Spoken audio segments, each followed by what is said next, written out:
The upper green lay in that long, uncertain hour between thaw and true spring, when the river ran high with snowmelt and the wind carried the cold breath of the Wind River peaks down through the willow bottoms. The country had a look of quiet that told seasoned men more than noise ever could. A thin glaze of ice still clung to the north-facing banks, while the sun worked its slow warmth on the southern slopes, coaxing out the first stubborn blades of grass and the faint green blush of cottonwood buds. It was the season when trappers gathered, not by command, but by instinct and necessity, drifting toward the rendezvous grounds like iron filings to a lodestone. They came in twos and threes, some leading pack mules heavy with plews, others limping in on sore horses, their buckskins dark with sweat and grease, their faces burned the color of old leather. French-Canadian engagés laughed loud and careless. Cree and Shoshone hunters moved quieter, eyes measuring the land, noting every change. Traders from street. Louis set up their wagons with practiced certainty, rolling out barrels of powder, shot, whiskey, and bright cloth that caught the early sun like treasure hauled from distant seas. The air filled with the mingled scents of woodsmoke, singed hair, tanned hides, and the sharp tang of spirits uncorked too early in the day. Among them moved a man who seemed less part of the gathering than a shadow that had wandered into it by mistake. He walked with the slow, deliberate step of one who had learned to tread carefully, not from fear of men, but from long acquaintance with cliffs, swollen rivers, and the treachery of spring snow. His name, when spoken at all, rarely came with warmth. Some called him Harrow. Others knew him only as the quiet one who kept his fire apart and his thoughts closer than his powder horn. He was not young, nor yet an old man. His hair, dark once, had begun to lighten at the temples, and his face bore the narrow lines of weather and time, etched by years of sun and wind. His eyes were pale, unsettling in their stillness, as though they looked beyond the present camp to something no other man could see. He traded his beaver skins with no haggling, accepted his powder and lead without comment, and returned to the edge of the encampment, where his small lean-to and single mule stood alone against the timber-line. It was there, in the quiet thinning of evening chatter, that the first whispers began. A younger trapper, drunk on cheap whiskey and bravado, wandered too close and spied the corner of something pale protruding from Harrow's possibles bag. It was no scrap of ordinary paper, no trader's tally or letter from the settlements. It was vellum, soft and worn, its surface stained by age and travel. The man, curious in the careless way of youth, nudged it with his boot. "What in hell's name is that, Harrow?" he asked, grinning. Harrow did not answer at first. He crouched by his fire, coaxing the coals, the orange glow touching the lines of his face. Slowly he reached into the bag, not with haste, but with care, and drew the object forth. It was a fragment of a larger sheet, edges torn and uneven, marked with faded ink that still clung stubbornly to the skin. Strange lettering flowed across it in looping characters, neither English nor French. Beside them lay fine, deliberate symbols, small crosses, angular lines, and shapes that might have been rivers or ridges, rendered with a precision beyond common frontier mapping. A hush gathered around him, the kind that forms before a sudden storm. "Looks like Spanish," muttered one of the older hands. "Jesuit work, maybe." That word alone stirred unease. Jesuit. It carried with it old tales whispered along the borderlands, priests who traveled ahead of empire, missionaries who marked the land not only for God but for gold, stories of hidden mines, secret routes, of silver taken from mountains that had never known a white man's boot until it bled beneath. 1. The young trapper laughed, too loud. "You mean to say you've been carrying some priest's fairy sketch all these years?" He turned to the men nearby. "Hear that? Harrow's gone and found himself a treasure map. Next he'll be claiming the devil himself etched them marks." A ripple of mockery followed. Men who had faced death by claw and steel laughed easily now. The notion of lost Spanish mines was old as the trade itself, a tale drunk men loved when the night grew long and the whiskey shorter. Such maps were common among the foolish and the desperate, scraps traded for lies at the cost of honest powder. Harrow folded the vellum without a word, his hands steady, precise. He did not rise to defend it, nor did he attempt to justify the care with which he stored it away. His silence unsettled them more than argument would have. Silence always suggested conviction. One of the seasoned men, Charles LaRue, who had crossed half the Missouri before ever seeing the rocky spine, spat into the dirt and squinted at Harrow. "Men don't drag paper through 3 winters for nothing," he said. "Where'd you come by it?" Harrow glanced up then, eyes catching the firelight. "Not here," was all he offered. The question hung there, unanswered, and the camp resumed its noise, but not its ease. Men threw glances his way when they thought him unaware. Words like mad, bewitched, touched by Spanish ghosts passed quietly along the outer ring of fires. Some laughed still, but others watched, curious despite themselves, unsettled by the careful way he guarded that scrap of skin as though it were more precious than his rifle. He had not intended to show it. Of that he was certain, yet something in the moment had drawn it into the open, as though the map itself wished to be seen. He felt that old tightening in his chest, the same unease that had followed him since the dying man had pressed the fragment into his palm years before, breath rattling with pain and tongue shaping words in broken English and Spanish both. No one here knew that story. No one knew the cost of that moment or the reason the map had never left his side. They believed it fantasy, and perhaps fantasy was kinder than truth. As night deepened over the upper green, a thin moon rose beyond the ridgeline, casting pale light upon the river and the scattered campfires. Laughter rose and fell. Songs drifted on the wind, half-remembered and weary. Yet Harrow sat alone, his back to the trees, the map concealed once more against his chest. He could feel its presence, even through leather and cloth, as though the ink carried a memory of stone and sun and buried silver. He knew, with a certainty no mocking tongue could shake, that it was no child's invention and no drunkard's lie. It was a path, broken and half-forgotten, carved by men who had come long before and vanished into the wilderness like smoke. And though the men about the rendezvous scoffed and jeered, though they called it priest lore and devil's dream, the land itself remained silent, patient, waiting for footsteps foolish or faithful enough to follow where ink dared to lead. Above the slow churn of the green river and the murmur of restless men, the first seed of rumor took root, settling deep in the dark soil of belief and disbelief alike. And Harrow, alone in both body and purpose, knew that the map no one believed in had already begun its quiet work upon their hearts. The first sign came not in the form of hoofbeat or shouted warning, but in the sudden stillness of the birds along the river bank. Harrow noticed it as he always did, with the quiet precision of a man who had lived more hours listening than speaking. The cottonwoods that lined the green stood pale and skeletal in the thin morning light, their bare branches reaching skyward like the broken fingers of old men. Frost still clung to the grass in silver threads, and the river ran low and whispering, a far different voice than it carried in spring flood. He had left the rendezvous before full dawn, unwilling to linger beneath the sideways glances and growing murmur that now followed his steps. The map lay close against his chest, wrapped in oilskin and worn buckskin both, its presence a weight that was more than its measure. He had no wish for company, nor for the eyes that sought him when they believed he was not looking. The wilderness, at least, never pretended to be anything other than what it was. It was when he reached the narrow bend where the land dipped and the cottonwoods grew thick that the air shifted. He felt it before he saw it, a tightening along the spine, a sense that the earth itself had drawn breath and forgotten to release it. The first shot came sharp and sudden, tearing the morning apart like ripped canvas. A ball struck the bark of a tree not 3 paces from his shoulder, splintering wood into pale shards.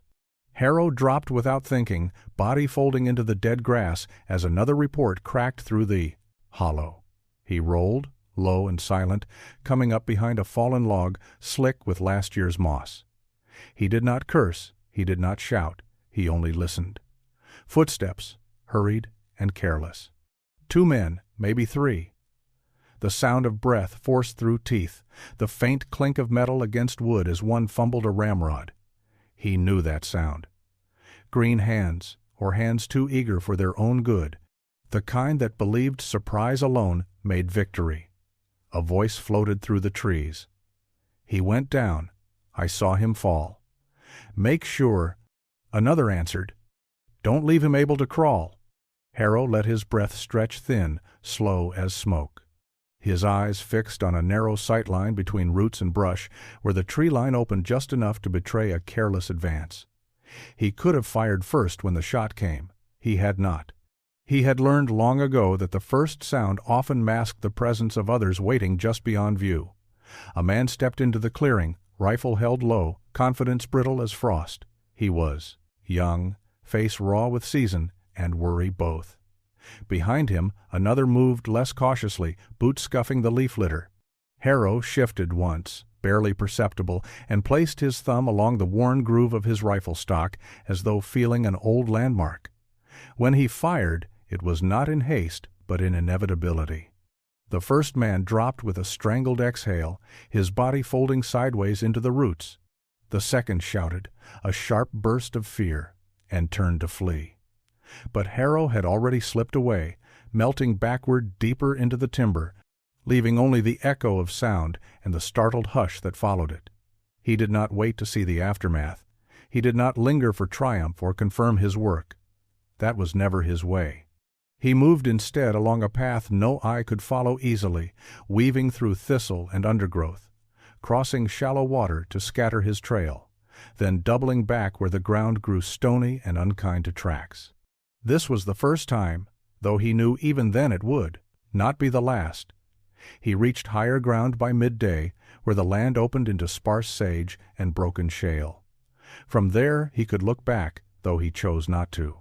He knew what fear would do to men who had come seeking something they did not understand. Fear would sharpen their hunger, not dull it. By the time the sun stood overhead, he saw them again. 3 riders this time, pacing the river line, rifles slung, their eyes casting sharp shadows over the earth as they searched for signs that were no longer there. He recognized none of their faces, but knew their sort well enough. Not trappers, not honest men, either. These were drawn by rumor, not livelihood, drawn by whispers of a map that should not exist and silver buried where no white man claimed rightful passage. He watched them from a stone rise, face unreadable, as they dismounted and argued in low, irritated voices. One knelt, tracing the ground with his hand, confused by the absence of clear trail. Another kicked at the dry earth in frustration. "He vanished like smoke," one muttered. "Ain't natural." Harrow almost smiled at that. He turned away before their gaze found purchase. There was no satisfaction in knowing he had unsettled them. Only the steady realization that he had been marked. The map had stepped beyond rumor now, stepping into blood and consequence.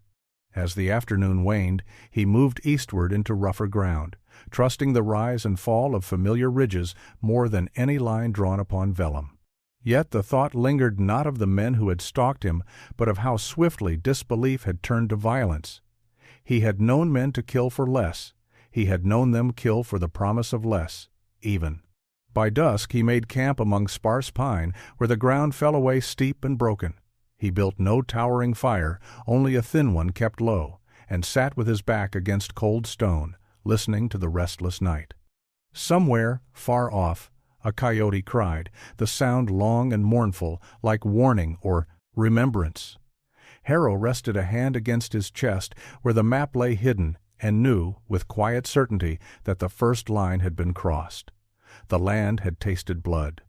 And blood, once spilled, had a way of calling more to follow. It was not the first time Harrow had been hunted. Nor was it the first time men had looked at his silence and decided it hid riches meant for louder voices. But as he moved deeper into the broken country where the sage gave way to stone and the stone to long fingers of pine, the past began once more to loosen its grip and speak. He had not always carried the map. There had been a time when his life was no different from the rest, a hard circle of winter lines, spring thaws, autumn pelts, and the slow barter of flesh and effort for powder and bread.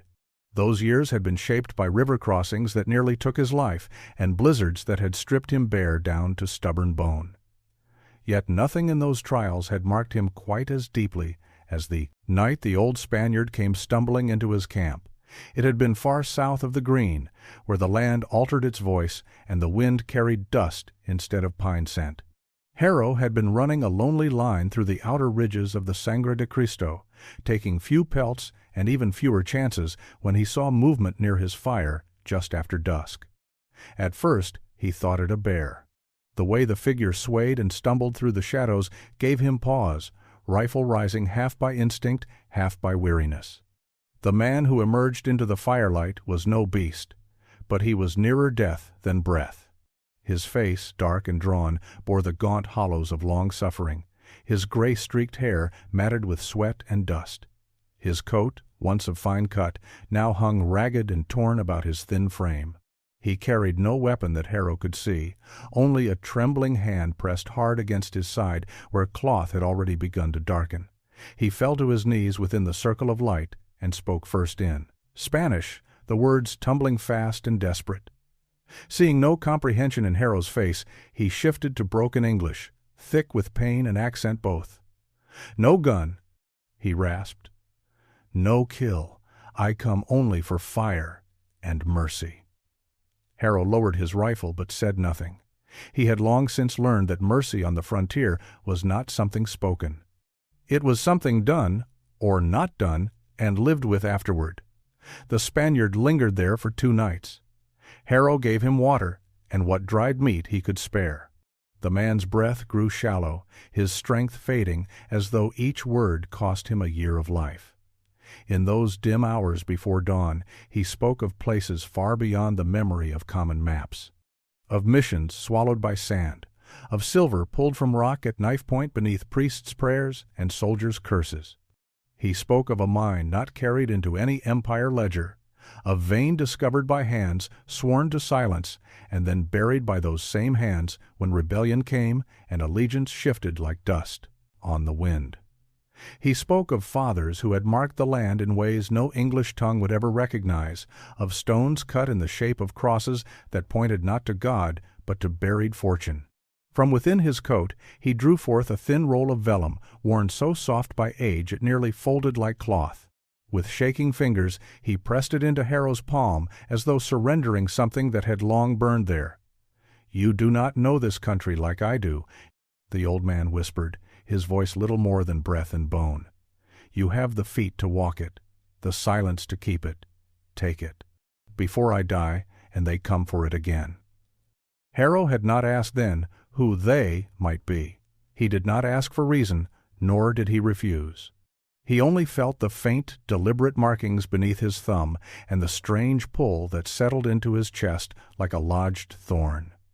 The Spaniard was dead before the third sun rose. Now, years distant from that quiet passing, the memory returned with precise clarity. Harrow sat that evening beneath a rock overhang while the world darkened and the wind crept icy through narrow cracks. He unfolded the vellum for the first time since leaving the rendezvous, letting the fading light trace the markings once more. The script curled like vines, deliberate, measured. Some words he had come to understand in shape if not full meaning. Rio Perdido, Cerro de la Cruz, Plata Vieja. Along the margins lay those small Jesuit symbols again, crosses intersecting lines, numbers disguised as prayer meditations, each mark a careful deception to the untrained eye. It was no ordinary map. He had known that from first touch. It spoke not to travelers but to those who understood the land's silence. And yet the more he studied it, the more he felt the quiet weight of something larger at work, history buried beneath goat paths and forgotten bones. The Spaniard had not been a drunkard or wandering lunatic as men at the rendezvous so quick to jest might claim. His voice, though ruined by pain, had carried the certainty of a man long entrusted with dangerous truth. It was not fantasy he had spoken, but confession. And confession, once given, left no man entirely unmarked. Outside the narrow shelter, the night moved careful and alive. A distant owl called once, then fell silent. Harrow refolded the vellum and tucked it back against his chest, feeling again the faint pressure as though the land itself leaned inward, whispering a forgotten name through ink and memory. Somewhere in the dark, beyond ridge and ravine, lay the bones of men who had dug beneath Spanish command and died beneath Spanish silence. And though no one else believed it, Harrow knew what the dying man had placed in his hands was a burden shaped by more than mere myth. It was a relic of consequence, and consequence had a way of drawing its own reckoning. He leaned his head back against cold stone and closed his eyes, not for rest but for steadiness. For every step forward now, the whisper of the old Spaniard followed, threading through his thoughts like wind through dry weeds. "Take it," the voice seemed to breathe, "before they come for it again." The days that followed bore none of the calm that once belonged to Harrow's solitude. Every ridge seemed watchful, every bend in the trail a silent eye. He moved not as a wanderer now, but as a man threading through a narrowing corridor, knowing that behind him men gathered, and ahead the land itself sharpened with intent. The map remained hidden yet heavy, as if the old vellum had begun to draw breath of its own. The second ambush came in a dry ravine where the earth split open in long scars and the wind funneled down like a blade. He saw their shadows first, long and misshapen against the clay wall, before the men themselves stepped into view. 4 of them this time, strung loose and careless. Believing their number alone made them bold. They carried rifles, but also knives strapped too eager at the hip, the mark of men who expected blood to come close. They called out to him by name, though none had yet spoken it to his face. "We ain't looking for trouble, Harrow," one said, voice too smooth to trust. "Only what's rightful. You know what you carry." Harrow slowed but did not stop. His hand remained loose at his side, fingers brushing the worn edge of his belt as though feeling for comfort where none lived. "Turn back," he said quietly. "There's nothing here for you." Laughter answered him, thin and sharp. The man who stood nearest took 2 steps forward, eyes measuring the river of silence between them. "Map like yours don't walk alone." The wind rose then, sudden and cold, lifting dust into their faces, and in that brief moment of grit blindness, Harrow moved. Not forward, not back, but sideways, vanishing into a narrow seam of rock like water drawn into shadow. A shot followed, wild and blind, then another. Echo cracked through the ravine as boots stumbled and voices cursed. He left them nothing but confusion and breathless anger, already climbing where no man cared to follow without patience enough to outlast bone. The third found him at dusk 2 days later, where the land sloped into tall grass and scattered juniper. Their fire burned low, but the men were not sleeping. He sensed them long before they chose to reveal themselves, shapes shifting against the dim horizon like wolves waiting for weakness. When they closed in, their leader held a pistol instead of a rifle, its polished barrel catching the last light with hungry calm. "You ain't running forever," the man said, "and that paper don't belong to a lone skin trapper." Harrow looked upon them with the tired regard of a man watching boys taunt a storm. "Neither do you," he said. They lunged too fast, too sure. He gave ground toward the creek bed, steps measured and deliberate, letting their hunger stretch them thin. When they reached the narrow drop and the footing turned soft and unforgiving, he twisted aside and vanished, into black water that swallowed sound and scent alike. By the time their curses echoed behind him, he had already crossed twice and climbed into cold stone. 4 more times in the weeks that followed, they tried him. Once beneath a crooked aspen, where fallen leaves masked the ground. Once in the deep cut of a snow-fed pass, where breath turned white and lungs burned with iron. Once in a shale field that clicked like teeth beneath boot. And once at the edge of a narrow ravine where even the birds seemed to hold counsel before stirring. Each time, different men, different eyes. Yet the same glint of belief that what they sought could be torn loose with enough force or fear. They never learned the one truth that governed his survival. He did not fight the land as they did. He slipped within it. He let it swallow him whole and carry him unseen as river carries stone. By the 7th attempt, word had begun to travel like rot through timber. Men spoke his name lower. They marked his passing, not by seen tracks but by unsettled silence. Some claimed him cursed. Others swore he had learned ways from the tribes not meant for white ears. One drunken voice at a distant fire muttered that the map itself guided his feet like a living thing. Harrow heard none of it. He walked alone still, lungs drawing cold air deep and slow. Each escape left its faint bruise upon his nerves, each threat a tightening coil beneath the ribs. He felt no triumph. Only the iron knowledge that sooner or later one of them would come not with shouting and misstep, but with patience enough to mirror his own. He crested a rise where the land opened into long, unswept distance, the horizon bending into pale silence. Here the world looked untouched by rumor or blood. His boots sank into thin frost. Wind pressed flattened ghost lines through the grass. He stood there a long while, eyes narrowed, listening to nothing and everything. The map rested close, steady, mute. And though men whispered that he survived, by some trick withheld from all who hunted him, the truth was quieter and more unforgiving. He survived because he refused to be where death expected him. 7 trails now marked behind him, each one brushed with danger and narrow breath. 7 times men had come believing they would seize what rumor promised.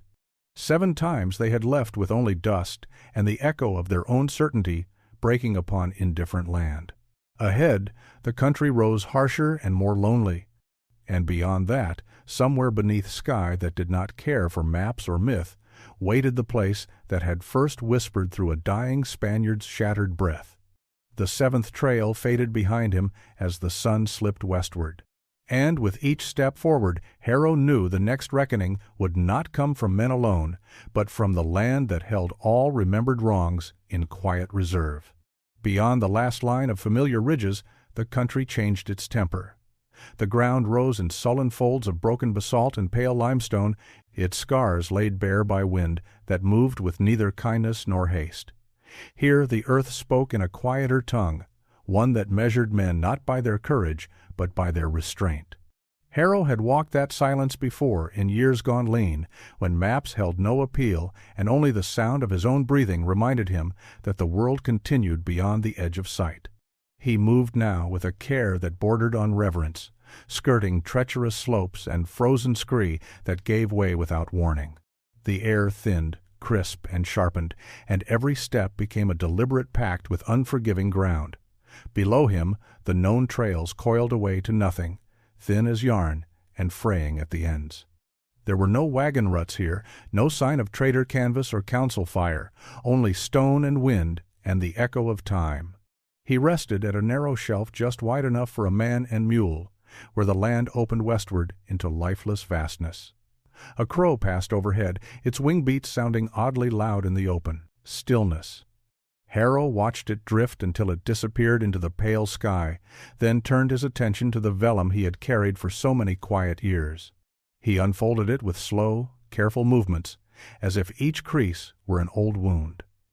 The markings seemed sharper here, the lines somehow clearer beneath this austere light. A thin stroke traced toward a jagged symbol that he had come to recognize as Cerro de la Cruz.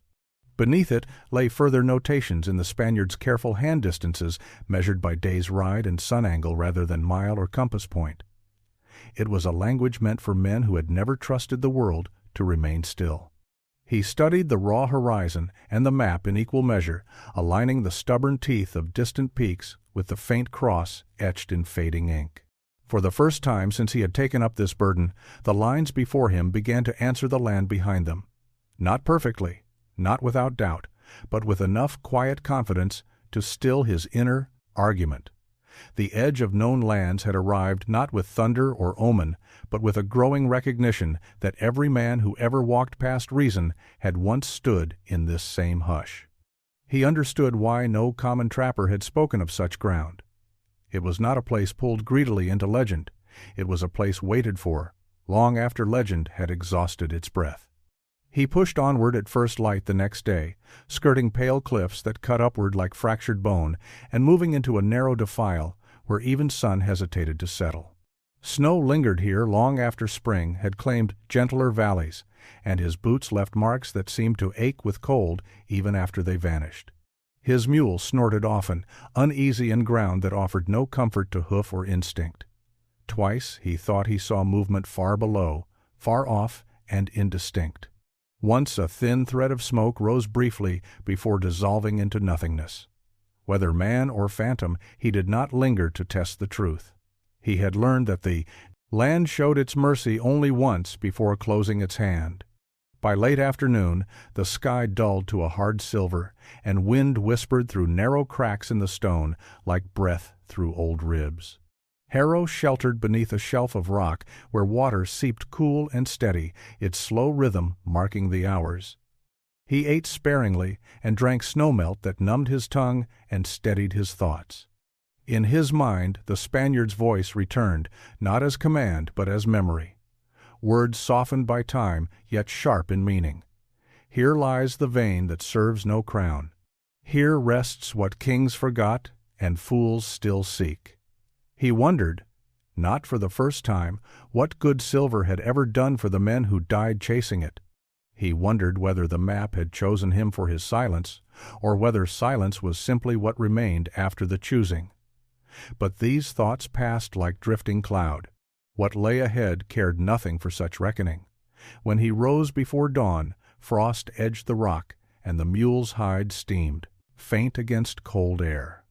The world was stripped to line and shadow, every contour drawn hard beneath pale light.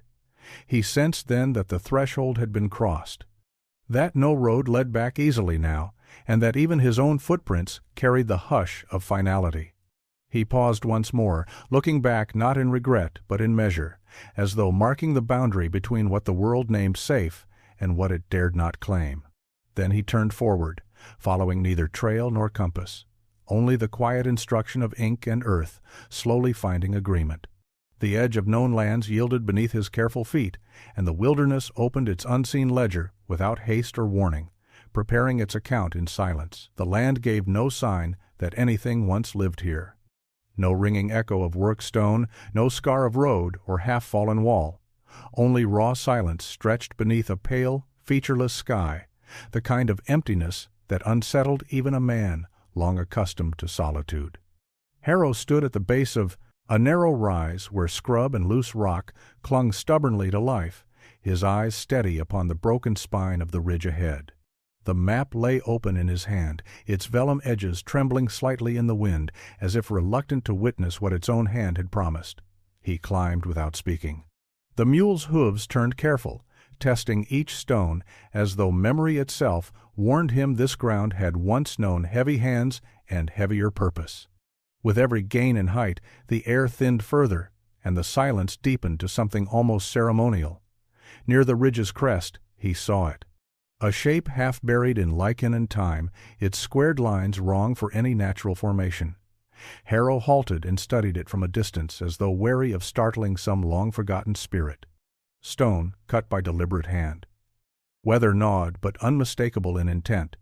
A cross, its edges softened by years of wind and cold rain, yet still refusing to crumble fully back into the earth. He approached slow boots, sinking inch by inch into pale dust and gravel. The stone marker held no inscription, only the austere certainty of having been placed by men who wished to remember, or men desperate to forget. He ran his hand along its surface, cold as riverbed bone. Beneath the cross, barely visible unless the light struck just right, another symbol had been carved. A shallow notch, then two faint strokes, angled like a bent arrow. He looked down at the vellum again. The same mark stared back at him, faded but faithful.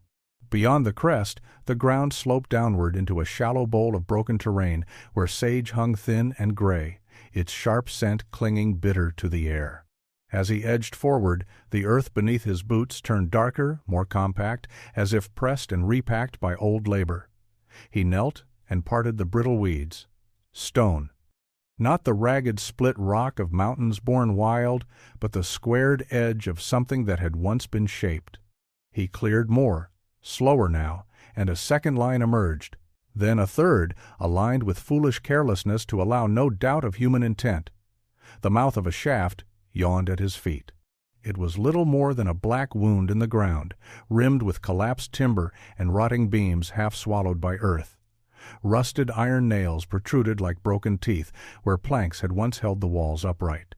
Faded splinters hinted at scaffolding long since surrendered to decay. And there, just beyond the threshold of darkness, a dull glimmer traced faint against stone. He crouched and lifted a small rock, letting it fall and listening as the sound dropped away into depths that swallowed even echo. This was no trick of weather, no natural cleft. It was a working. He rose and scanned the surrounding basin with careful eyes. The bones of another shaft revealed itself farther downslope. Its supports collapsed inward upon themselves. Beyond that, a low stone wall lay tumbled and scattered, its edges desperate to hide their alignment. And beside it, almost unseen at first glance, the darkened remnant of what had once been a forge pit, long, cold, but unmistakable to a man who knew iron by scent as much as sight. He moved among them in deliberate silence, each step respectful not of the dead men who had carved these scars, but of the truth that stood plainly before him now. The Spaniard had not lied. Men had labored here in secrecy. They had cut into this stubborn earth with patient cruelty, torn silver from veins sworn to silence beneath prayer and obedience. They had left their mark and fled or perished without speaking of what their hands had unearthed. Harrow knelt beside a pile of tailings and sifted the dirt through his fingers. It was not the light, worthless soil of surface rock. This was heavy, mineral-rich, the kind that carried weight even when stripped of all visible shine. He reached deeper and found a splinter of stone streaked pale white and faintly metallic where time had not yet eaten its memory. He held it without saying a word. There was no surge of triumph, no feverish hunger, only a slow tightening along his ribs, as if the air itself had grown more difficult to draw. The truth he had borne in silence now stood before him, stripped of mystery and heavier than myth could ever manage. He walked into the shadow of the shaft's entrance, feeling its clipped breath rise cool and damp against his face.